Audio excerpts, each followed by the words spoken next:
Well, this is a first. I'm going to try and do a reading of my own writing.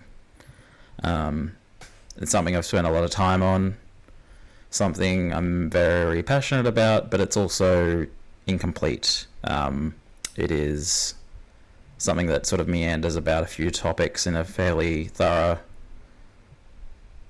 at times esoteric way.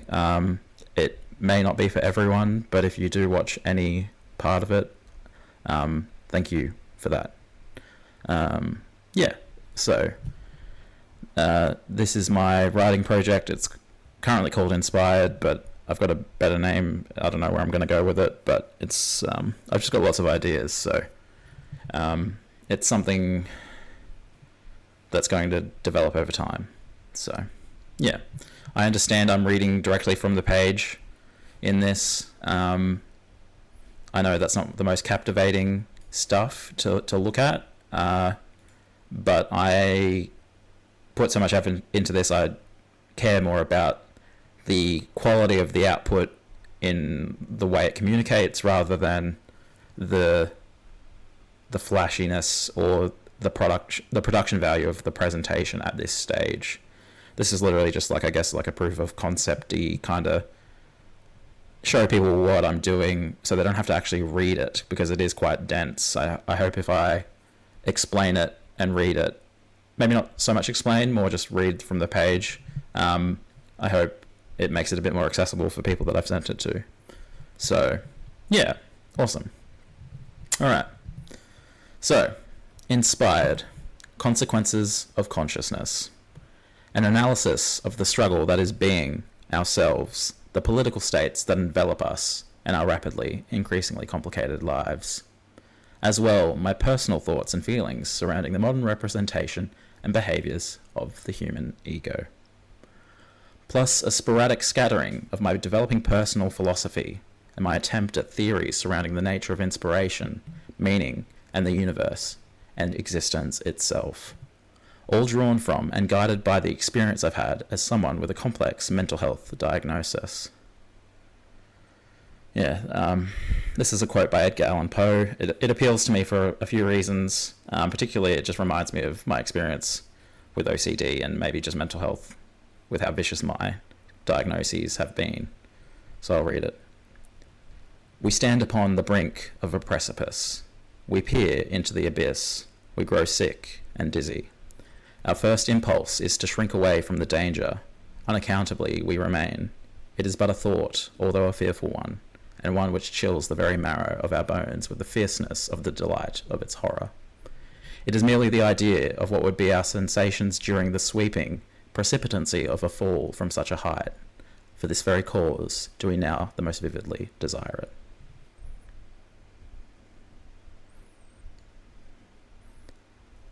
Okay, first chapter, to a degree. It's not really as meaty as a chapter might be in an actual book. So, my mission, my why. A radical and passionate sum of all I am, this project is representative of my entire journey to this very day, summarized both as deeply and as meaningfully as I can. Hopefully in a way that is as accessible as possible without compromising on the nature or intricacy of my views, interpretations, beliefs, and principles, and maintaining my public reputation as someone drawing from the inspiration of their own illness. This is the writing project of someone whose story has gone through the hell of a challenging, complex, and enduring mental health journey that I have both consciously and unconsciously wrestled with, and have somehow serendipitously found intense and an ever-increasing peace, contentment, and more as a consequence of. Also, discovering my purpose, my passion about life, to survive and be better as a consequence of it, to be there for people in my life in ways that I either missed out on or didn't personally have the opportunity, range, or experience of relationships to draw off and benefit from.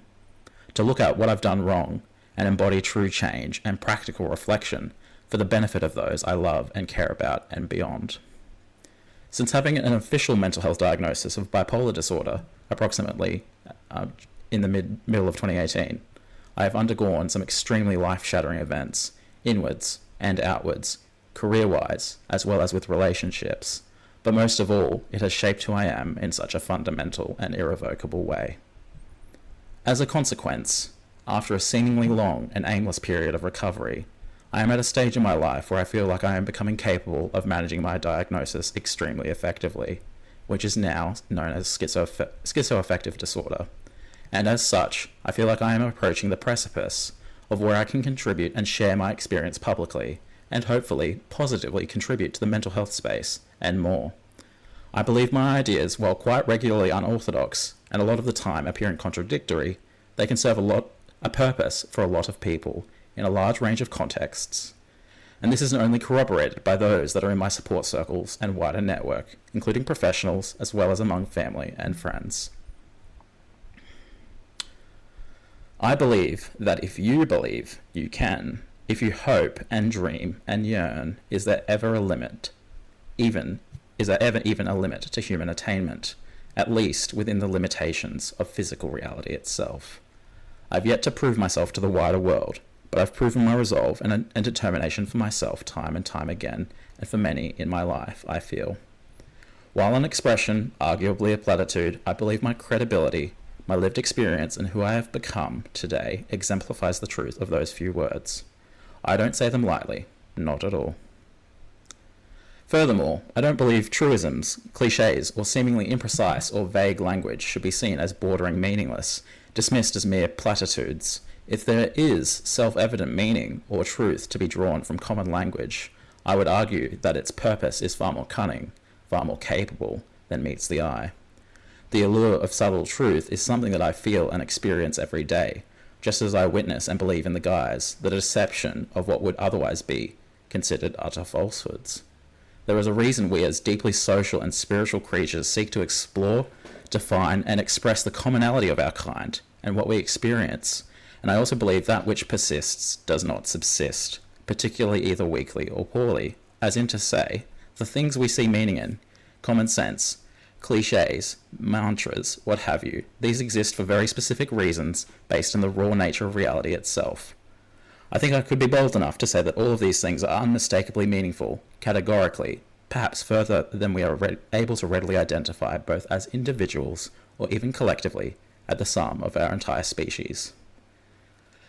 Much like the natural flux of the universe and everything that occupies it, truth and falsehood, facts and fiction, share unique and diametric qualities to one another, but this does not mean that they are mutually exclusive of any other thing that could be related towards it, or connected to them in any which way. I think life is not only a meandering fractal of incalculable beauty, but it is also the source, arguably the arbiter of all science, be it physics, maths, chemistry, and they all feed into and are at the demand of the driving force of nature itself. Are these a series of self-explanatory statements? Or maybe it's self-evident in that it is totally wrong, perhaps to you. A subtle truth, platitude, or even an outright falsehood, perhaps. Like a great many things, I think it comes down to interpretation. We dismiss many powerful things in our lives because our ears, eyes, and hearts are blunted in the pattern of repeat exposure. But doesn't that tell us something about the broader picture of humankind, of life, and the nature of sentience itself? I think it does. Just because you've seen it before doesn't mean it's true. If you've heard it before, should it be drowned out? And simply because you felt it in the past, that doesn't mean it should be less impactful. The opposite applies to all of these things too. Presence is key along the journey of self-discovery, and we are on a voyage that has no real end in sight. The journey of life and the vessel we occupy doesn't stop for anyone or anything. Until it does, what then? The individual, the subjective experience, is the catalyst of perception itself, but it is also exclusively dialed into the specific tree of the self, rather than spanning the wider forest. We all experience perspective, but how do we know what we are experiencing is real? How do we know what we feel, think, and act are ultimately our own choices, our own interpretations, and therefore conclusions of an unmistakable, undeniable product of free will? The contrast of the subject and the object is something that is often, almost always, seen as separate. I hope to challenge that idea here and more. I am planting my flag in the sand with this writing. This is a view into the complexity of my inner thoughts and workings, Sure, but I don't think any of these things are necessarily my own absolute original thoughts or ideas, even though at times they might be considered literally that way. I attribute the ultimate attainment of all these things in my life as the consequence of inspiration and meaning itself, brought upon by the scale and vicious cycle of my schizotypal influences and diagnoses, underpinning, and at times encapsulating, the breadth of my understanding and intuition. I've gazed however bleakly into the void, and it most assuredly stared back at me. Somehow I survived all which that represents, and after a grueling period of reflection and ongoing unemployment, disability, financial limitation, and intense personal dismay, grief, and trauma, I have come, too, more conscious and alert than ever. I've juggled the ideas of skepticism, belief, non-belief, atheism, and even bordered on Christian to Buddhism at times. My views are chaotic and disorderly. I'm trying to give them order by structuring them here, but also providing them to others in the same breath. But most importantly, to acknowledge, as we all do, I stand on the shoulders of giants. This is it. This is likely the beginning of whatever I believe my purpose is. You could say my destiny, even. Because this is a passion I will never lose interest in. It drives me in every way imaginable, and grants me peace and contentment with things I never thought I'd even be able to challenge directly, much less absolutely. To even just simply let go of, like I have, to climb the mountain shouldering the weight of a tremendous and cataclysmic burden, and to finally be given the reprieve of rest. To see the withering of my negative self, and instead feel the flourishing of my unrestrained identity as an individual with unique hopes and dreams and philosophies, all coming to the fray in the melting pot of my mind, and in turn outwardly to the world. I owe this to everyone who has ever supported or cared about me, shown me love, or given me understanding when I might not have deserved it, to the people who I have wronged and didn't condemn me for it, to those who I've attempted to make amends with and actually rebuilt bridges with. These things sustained me in a lifetime that is embodied by a significant personal catharsis, precipitated by immense suffering. A release of pressure, of trauma that I never thought I'd be fully ridden of, but somehow I've come out better for it. And I only see that improving, and it has, and continues to. With this, I silence the outwardly shallow, anxious, and argumentative, and overtly, yet needlessly decisive person I used to be, and his memory. To get here, now, it's honestly been really fucking hard. It's been a sad, lonely road. But without that, none of this would be here, in or as part of me, to share with others.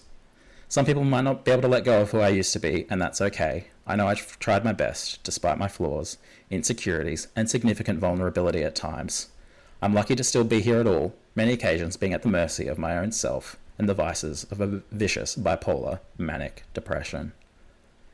If you possess this piece, thank you for reading. If you're watching, thanks for that too. I could only hope that this falls in the hands of people that might appreciate it. That's something that would mean the world to me, and in some ways is representative of my life, of my history, and my innate desire for acknowledgement, to be heard and appreciated, but as well, in some ways, that I might never have really felt. Thank you for reading and watching. Some words of warning. In this project, my aim is to make sense of some of the most intense experiences I've ever had, and in the process, hopefully shed some light on mental health as a whole. This is the result of intense reflection and hardship, and even though what I've been through has tested me to my absolute limit, I could never ask for anything more meaningful. The way that my mental health journey has shaped me is something I'm extremely grateful for, and if my life has any purpose, it's to share my lived experience, hopefully helping others in doing so. It's really my one true passion. I have a likely controversial approach to my condition, one that I especially do not encourage anyone to follow in my footsteps as far as repeating or improving on in any way. What I personally believe I've managed to gain from my experiences likely would have incredibly different outcomes for any other individual. At times, I've pushed myself to certain extremes, and these methods and the way that they could be interpreted have the potential to be very harmful to people with a similar diagnosis. As it stands, what's presented in this document is theoretical at best and fiction at worst, at least until there's a clearer picture of how they might be useful in the broader sense, if at all. Stigma reaches far and wide, and the challenge I've been met with in trying to communicate my experience is something I would not like to repeat. I hope that in making this public, I can assist in chipping away at this issue and hopefully present some interesting ideas to several areas of discussion as well. So this is a bit more of a commentary on the current state of society, I guess. It's less in tune with what I was just talking about. The structure of this document's a bit all over the place. I am trying to make it a bit more cohesive, but it's a work in progress. So this is called A Political Landscape. The world is in a dark place at the moment, or at least it's presently and deeply confused, viciously overstimulated even, but I think that's self-evident in many ways. The existence of aliens is supposedly confirmed. Our collective attention is significantly declining, and AI is taking over the domains of creativity and productivity at an unprecedented and exceeding rate. These encroaching issues are creating a miasma of uncertainty around industries, work, art, politics, just to name a few, among a myriad of other complexities and pathologies that currently embody the collective and modernized plights of the world. But arguably worse, we as people are extremely divided in ways that are seemingly only going to continue to embolden exponentially as time goes on. And that is something that we can see it entrenching itself in the developing culture of our age. The internet has created such a mass divide, a false dichotomy of opinion, one in extremely rigorous and constant flux as we continue to hyper-socialize ourselves, and as such, we've ironically lost sight of what's important, the people in our lives, our families and friends, love, not necessarily objective or rational fact, truth, but not in the typical sense of the word, what I believe to be personal truth, personal experience, subjectivity and beauty, interpretation, understanding, and the arguable divinity and mystery and mysticism of the human condition for which we are all subject, defined by, and beholden to. We have become so focused on political and ideological progression that we are willing to throw out our entire conception of a stable society and the precepts that would form such a thing. We are losing our sense of community, of relationships, healthy social norms, and the ability to interact with one another on a level that is both respectful and fair. The idea where differing generations or classes of people are considerate to each other and their individuality is quickly becoming non-existent. It upsets me as someone that grew up both with and without the stimulation of the internet, seeing it dwindle our tolerance for one another, watching it become a raging furnace that is fueled by the coals of hatred, derision, and complete disregard for the value of a person's experience and unique perspective. Those that do not conform are thrown to the curb, and as a consequence of that, polarized reactionaries are regularly formed, an adverse effect I'm sure nobody on either end wants, but unwittingly and inevitably ensures. I can specifically attest to this, as I have been and used to identify as both left and right-leaning, and at one point even occupied a state of being that most would certainly consider reactionary. I'd argue the current state of the socio-political world is that of a self-defeating, all-consuming Ouroboros, invoking an ongoing, seemingly endless period of suffering and discomfort for all involved parties, or at least a result that of which is increasingly both vast and indeterminate in its negative consequences and scope. If I've learned anything through my limited time here, it's that making sure people are heard is crucial, not only for getting an adequate understanding of a topic, but so that the marketplace of discussion is tended to, healthily maintained, and rightfully so. It's so crucial, I'd argue, that without hearing the thoughts of those around you, even those of your would-be enemies, perhaps, you may be lacking enough perspective to make a fair and sensible idea of the topic at hand, much less forming an accurate concept of the world and how it ostensibly works. People need to exist in a state where they aren't constantly berated, excluded, or discriminated against for being different, even if their differences are rooted in unfairness, bigotry, or yes, even hatred. The disorder of these things in their current operative states, or lack thereof, and their subsequent dysfunctional impact is not to be understated in my eyes. Quite direly, the world needs change. People need to change. We can't ostracize or destroy every person, thought, or idea that disagrees with or challenges our worldview. We need to work together to converge our ideas and find common ground, and then use that as a way of pivoting into a much more civil and moral political landscape. Allowing others the floor to breathe and express is not only healthy, it's absolutely and justifiably necessary. We need to work together in a way that reduces conflict, not exacerbates or encourages it. and our society in its current fashion lauds those that tear each other apart.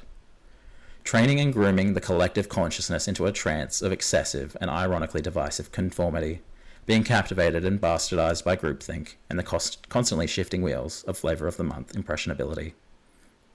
No issue is more focused on in the modern zeitgeist than that of progressivism and the needs of minorities, and of course this only makes sense. People are discovering the inherent beauty in self-expression and acceptance, and it is being explored through the likely very profound depths of the increasingly subjective social constructs we occupy. Naturally, I accept that, for example, LGBT rights are human rights, and I acknowledge that it doesn't and shouldn't fall within the spectrum of politics as such. I don't deny that, or any of the principles of which are commonly associated with this line of thought and expression, but in its essence, it is heavily politicized, and that is an issue.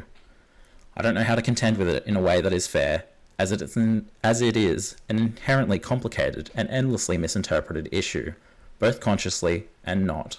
At the same time, I acknowledge my inability to adequately remark on this topic insofar that my small sliver of individual experience would never be enough to speak for any other individual on almost any level, let alone those of which I am categorically not aligned with, be it through classes of modernized gender, sexuality, or identity, many of which I'm not familiar with in any specific, meaningful way. Despite this, we are in desperate need of conscientiousness, attentiveness, and perspective, healthy perspective. In fact, I'd say it's imperative if we are to survive in this current and ever-developing ecosystem. I've been on both ends, maybe not the extremities entirely, though some people from my past may argue such a thing. I've swung upon the pendulum of political discourse and predisposition, and I can now comfortably declare myself as a moderate, and feel genuine in doing so. I'm not afraid of my politics or the politics of others. I aim to seek answers as best I can, to learn as much as my arguably feeble academic discipline and cognition can allow, and as such provoke change as a force for good in the means that I am capable of achieving and laying out. Whether or not it is impactful, that is something that I'm unsure of. If not for the world, it's impactful for me. Putting my thoughts to paper is something that I've never quite had the pleasure of doing in any serious way. If it resonates with anyone I share this with, that's just an added bonus.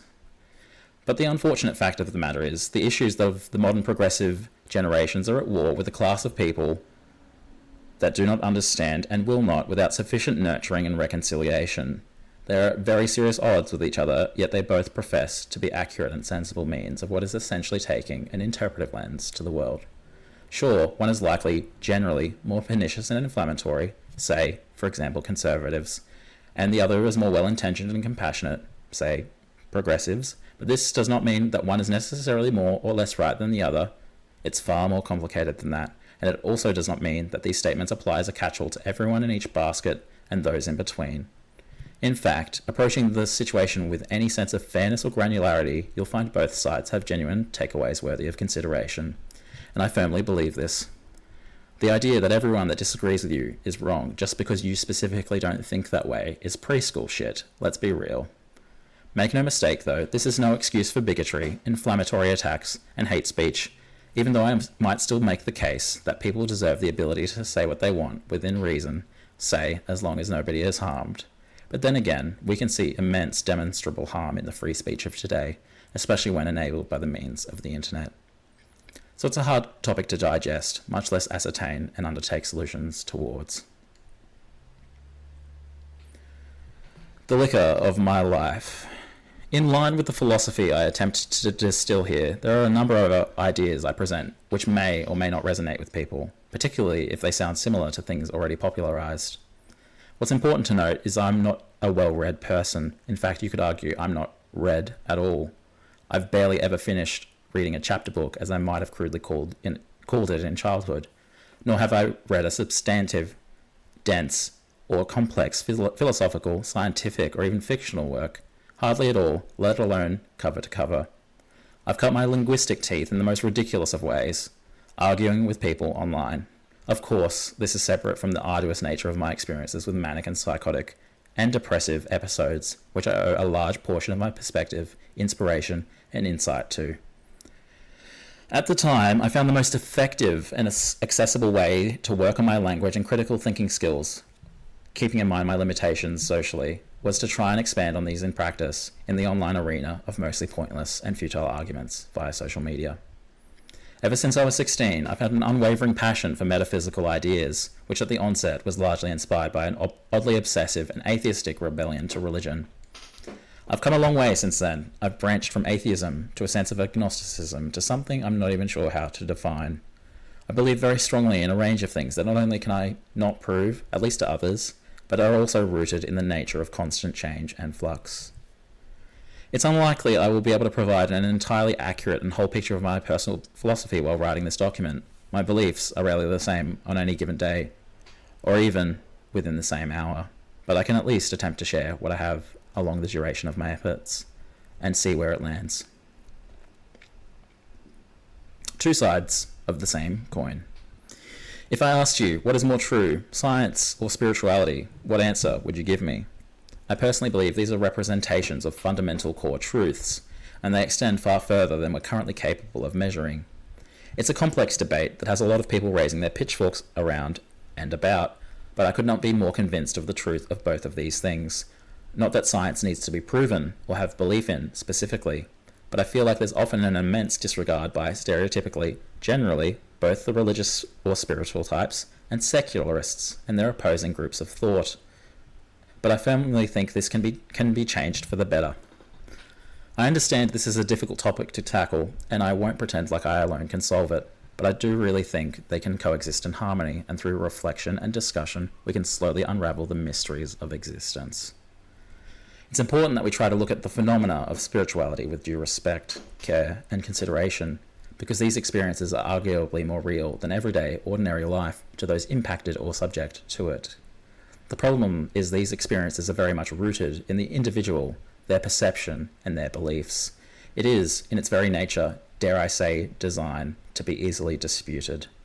After all, if we could demonstrably make sense of the spiritual domain, there would be an entire collapse or restructure of either science, religion, or both, and likely society as we know it by proxy. Not only that, but what purpose would life serve without mystery, without the fog of war, so to speak, of consciousness?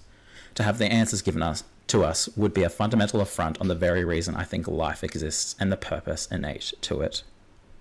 Really, we need to make up our own damn minds, and that is core to the human, or maybe sentient condition, the condition of life. Presuming existence is home to things other than us, that ponder the meaning and purpose or origin of life and matter, etc., as in, not to exclude any other sentient and intelligent life that may exist under similar pretenses, suffering their own existential crisis. The nature of existence, as far as I can tell, relies on the contrast between these things: spirituality, subjectively personal, and science, objectively impersonal. And at the intersection of these things, do we find ourselves at the cusp of a tremendous potential I'm not sure many people really consider or are even open to at all.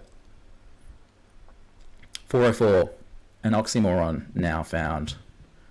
The nature of life itself pushes and pulls in many directions to the endless expanse of space, and the light naturally travelling behind and alongside it, down to the ants building a nest in your backyard, or the germs living on an unclean floor. The all-consuming grandeur of a star that has died and is forming into a black hole, or the overactive dreams of a young child coming to terms with their vivid imagination. Life, the material and immaterial, I believe, all these things coalesce to form the penultimate orchestra of life, or simulation, the calculation of life. A symphony of meaning, the sum of all existence acting independently as one unit of time. I suppose what I'm getting at here is that we're experiencing something of an incomprehensible scale and of an increasingly unlikely result mathematically, I guess. But somehow many of us are already aware of it. Likely we're not literally in a technological simulation, but a simulacrum of such a thing, at least what it's come to represent in the wider culture of our age. The result is the same, regardless of the means that got us here, to presently exist and both be aware and completely ignorant of it. Not only that, but I'd argue it underpins what we experience as being totally oxymoronic in nature. And I believe that very strongly, for it defies fact and makes examples out of utter fiction. Everything we are, we defy our own ability to measure ourselves.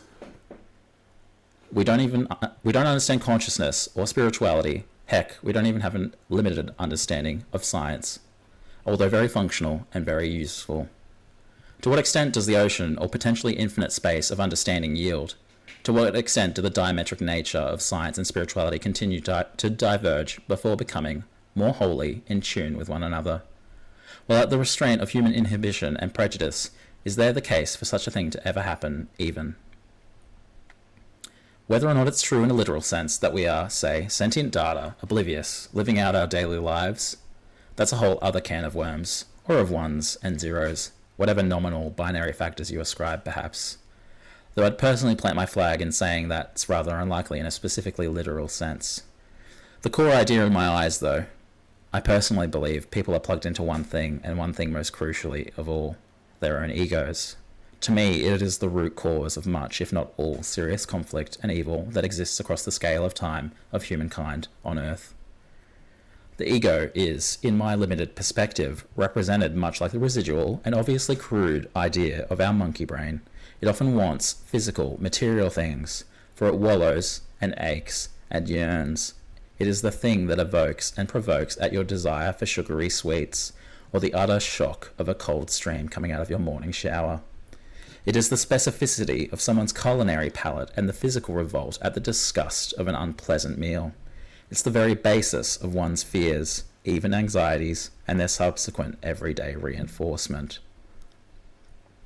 It is the byproduct of a species that has slowly struggled to come to terms with its mortality and the wider meaning of life, while wrestling its own kind over territory, belief, and the visceral nature of existence itself, and the raw equation of survival of the fittest. Ultimately, we have seemingly settled on seeking control and the intention of eventual balance.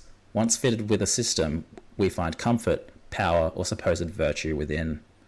The ego, though, it is the driving force of suffering brought upon by the pulling of wool over our eyes that has slowly yet surely come to pass.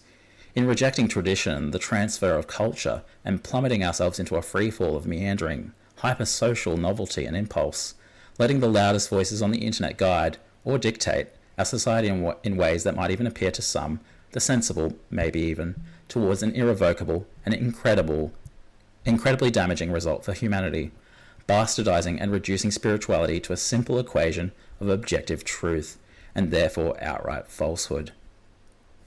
I was one of those people at one stage, but I see no reason why these things should continue the way they are, if not solely drawn from the core issue of the collective, and by proxy, the individual human ego. The metastasizing nature of a polluted marketplace of ideas brought into a vicious level of unsustainable accountability, the pretentious, pseudo-ethical technobabble. The internet has steered us into a chasm of unmitigated and unrestrained hypervirtue, a product of close-knit communities delivering an unrealistic ethic and moral code that has and continues to cause an ironic level of suffering, unrealistic backlash, and unsustainable living and social standards, particularly in the marketplace of ideas, social media, the internet's primary use case. This isn't what the world is meant to be, in my eyes. The ego is largely a culmination of many things we wouldn't be if we were making conscious, informed, and well-intended decisions about our lives from the onset. The pledge towards the scientific mindset has done us a great deal of good in working against the limited and biased nature of our ego, the inability and fallibility of the individual's proclivity to perceive truth when in the muck and mire of a specific inquiry or investigation. A form of tunnel vision or cognitive and intellectual bias, the pattern recognition our species is known so well for. But that doesn't mean simply because it is bountiful science, therefore it's the one and only truth, the only valid view or interpretation of the world. The rejection of the spiritual aspect innate to life, whether it's objectively true or not, is a rejection of a very core sense of who we are as living, breathing, and extremely capable creatures, for good and evil and everything in between. My belief is that the ego is maladaptive in response to the many conveniences and advancements of the modern era. But not only that, it's well overdue for a comprehensive review or health check, so to speak, and to do that, even to navigate what must be done, it can only be determined together, I feel. For what it's worth, I point no individual fingers, nor do I exclude myself from that judgment. It is essential, in my eyes, that we look at ourselves and the motivations that drive our desires and learn genuine awareness of those things to work towards a positive, modernized, and holistic approach around remedying humankind's many ailments. The ego defines us as soon as we're able to cultivate it. Any inkling of who we're set out to be is rigorously evaluated and experienced at the demand of its earliest predisposition. You could argue the ego is routine pleasure, comfort, or stability, manifest throughout the entire distribution of someone's life. The ego is the outlines that form the penultimate image of the personality. Our shading is our personal predispositions, be it nature, nurture, context, what have you. We are the culmination of every single atom, every synapse, every dimension, both through time and space and beyond. Every belief, every philosophy or personal truth, every experience that has been disseminated, one way or another, into a seemingly endless distribution that is existence, within the catalyst of the individual self. Every action, every push and pull, every vibration, be it atomic or nuclear, dictates the passage of time. This is the calculation, the factors, the algorithm of existence in my eyes. I realize some people might take issue with this portrayal, but if you've gotten this far, know this. Allegory, meaning, I feel it is equally limitless and within the confines of the individual. It is both the product of the interpreter and cut short by the margin of their understanding. This is the means or the catalyst for which meaning and purpose is taken, received, and projected, as well as proliferated. We are not our egos.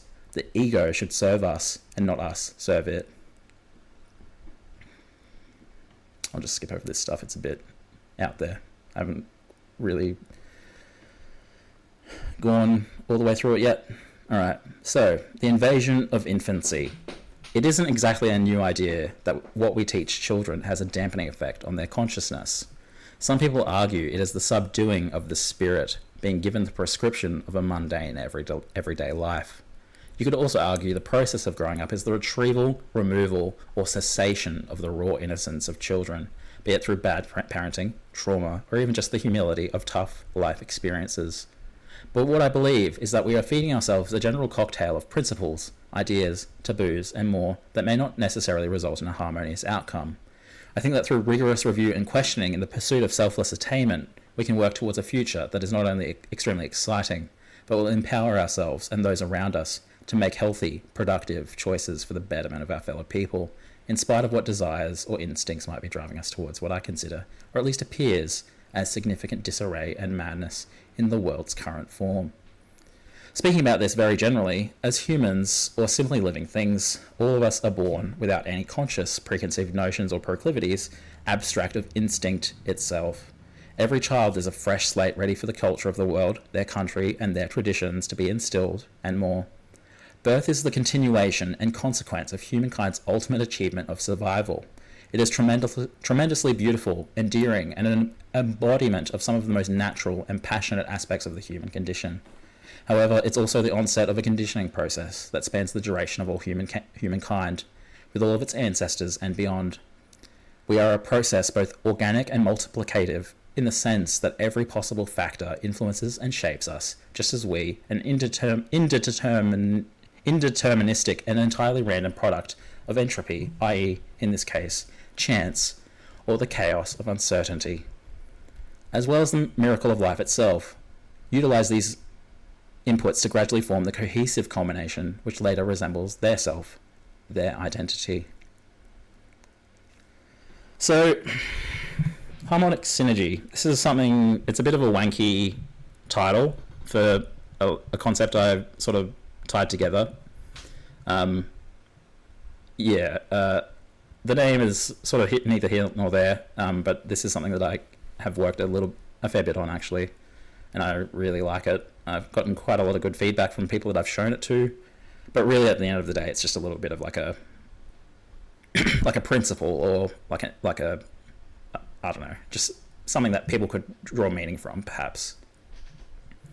So, harmonic synergy is a spiritual philosophy that is significantly inspired by my experience with mental health, being someone with a diagnosis of schizoaffective disorder and obsessive compulsive disorder.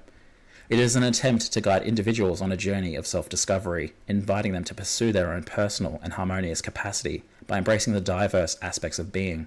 Central to this approach is the idea that rebirth is a very likely outcome in the grand scheme of spirituality, and as such, reincarnation, provided it is true, which it totally may not be, offers us an endless opportunity to transcend our cumulative ego, both on an individual level and that of whatever underlying factors defines our collective spirit, and in turn master the interplay of comfort and discomfort, a method and pursuit among the noblest of intentions in my opinion. Through recognizing life's multifaceted and inherent spectrums, we can investigate all of this on an experiential level, and in addition, we refine our comprehension of ourselves, embarking on a quest for wisdom, knowledge, and spiritual enrichment. This so-called framework acknowledges that discomfort can serve as a valuable ally in our daily lives, enabling us to adapt to challenges and emerge stronger. Personal experience and individual coping skills shape our boundaries and limitations, but with awareness, we can safely traverse the landscape of self-improvement. Harmonic synergy encourages us to connect with our personal truths and discoveries, emphasizing the importance of adapting this approach to suit our unique circumstances, experiences, and desires. By embracing self-discipline, we broaden our horizons and deepen our appreciation for life, while fostering a more profound understanding of spirituality as an omnipresent force that likely permeates our existence. At its core, harmonic synergy posits that the universe is compassionate and supportive of our growth, even if it means at times we have to suffer for potentially entire or even many multiple lifetimes, guiding us through in a cyclical process of soul refinement. This ongoing metamorphosis ultimately leads us towards some form of enlightenment or profound personal enrichment, which may be among the apex of human spiritual achievement. By integrating the principles of harmonic synergy, we can align ourselves with the universe's intention, or at least attempt to, harmonizing our inner and outer worlds as we embark on this extraordinary journey of self-discovery and personal evolution throughout life. Harmonic synergy is my attempt at a thought-provoking philosophical approach that invites individuals to explore balance and harmony by examining the intricate connections between life's opposing elements, appreciating the vast array of human experiences, and nurturing self-awareness. This perspective suggests that through practice and deep introspection, one might attain personal growth and spiritual fulfillment without being bound to specific doctrines, as long as they concentrate on fostering knowledge, wisdom, truth, ethics, and genuine self-expression. By considering the principles of harmonic synergy, individuals have the opportunity to reflect on their own personal growth and well-being, as well as contemplate their impact on the world around them. By cultivating inner peace, compassion, and understanding, those who resonate with the ideas of harmonic synergy might be better equipped to inspire positive change within their communities and beyond. This approach encourages individuals to become catalysts for constructive transformation, using their unique insights and self-awareness to contribute to a more empathetic, balanced, and spiritually nourished world. It is important to remember that harmonic synergy is a philosophical theory or idea, and while its concepts could spark meaningful reflection and a discussion, it is ultimately up to each individual to explore, adapt, and implement these ideas in their own lives as they see fit, if at all. Personal truth is at its core, and I believe it is a key defining feature of the human experience, both within the subjective and perhaps even the something I refer to as the relative objective, as in to say, something that appears objectively true to the observer, but not to those that surround them. Obviously, that's a bit of bending the definition there. The infinitely unraveling core. This section following is something I wrote about the universe, or more specifically, the concept of God or the divine. It's pretty esoteric and might even come across as totally oxymoronic and unintuitive to most, but it makes sense to me and resonates on a lot of levels in line with my spiritual and mental health experiences and the journey that I've been on the last 5 to 6 years. This subject is something that continues to become more and more important to me in ways that I never would have thought. It's something I've become so passionate about, I'm not even sure there's anything that comes close within my personal beliefs and interests. I spend a lot of time thinking about these things, and sometimes I find the motivation to write about it. It's wordy, but I think it's almost necessary to be like that when wrestling with such abstract concepts, even though the simple idea of divinity is just that, simple and tried and true, in religious and spiritual practice, not necessarily in demonstrable facts. Though, of course, provided such a thing is even slightly based in truth or reality, it could not be further removed from simplicity. God as a creator or entity of All-encompassing force is something that almost everyone in the world is at least somewhat familiar with. What definitely isn't simple, however, is the underpinning nature or potential and likely infinite and exponential truths that envelop it, the terms that would be at its foundations, and what surrounds that, the core pillars of its resource and influence. I believe introspection on this is important, though not necessary, of course. As someone that has slowly been aligning myself with these ideas, such as acceptance of the possible fact that there is a force that permeates existence, or even just a synchronistic influence, entity, or God, benevolent or otherwise, this is of growing significance in my life to think about and draw ideas around. There are a lot of ways to interpret and define the variable of what causes existence, and I'm not sure a specific and concrete answer is the right adjustment to make as an individual in what is arguably more complicated than the direct meaning of life itself. It's in the pursuit of that meaning to determine the roots of divinity, and you could potentially argue that they feed into each other infinitely, for the closer you get to one understanding, the further you get away from the other. I feel these existential questions are baked in together, more fundamental than probably almost any other pursuit for truth as far as I'm concerned. It's a dichotomy more significant than life and death, as it transcends the basic elements of the individual subjective experience, as it encompasses all of life, matter, existence, the non-existent, raw potential, and beyond. Defining divinity, or at least my own sense of it, if not to define God, the divine, or the universe as a specifically living, conscious entity, or even one within the confines of a dogma or creed, then what?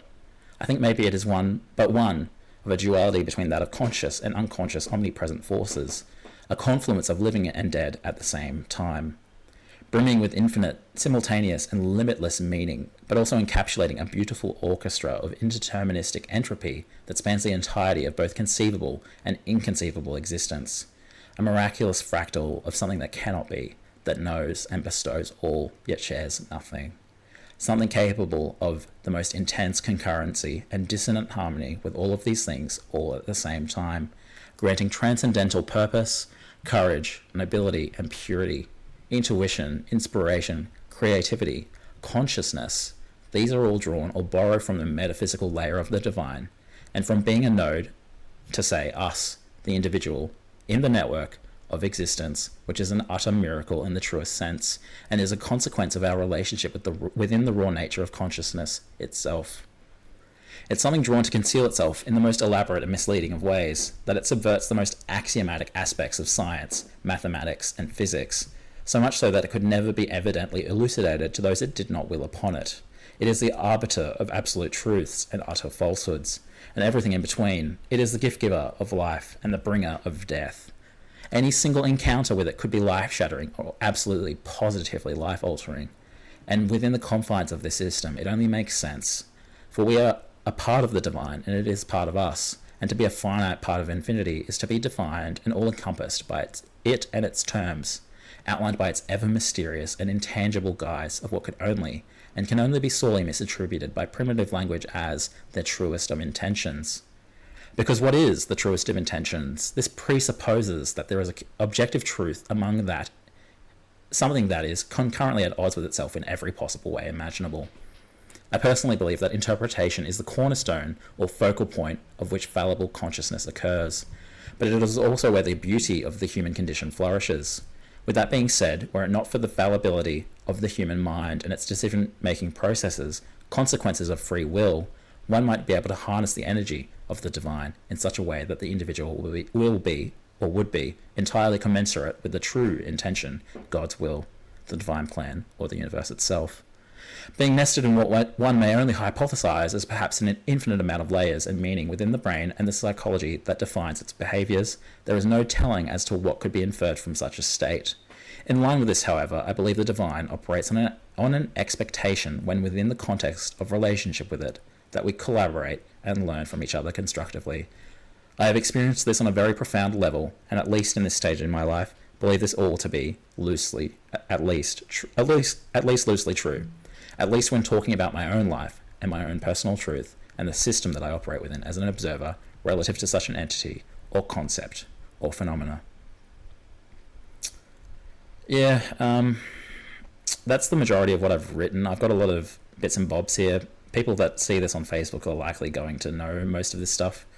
Like I've written some poems that are kind of like loosely inspired by what's going on here. But yeah, I just really wanted to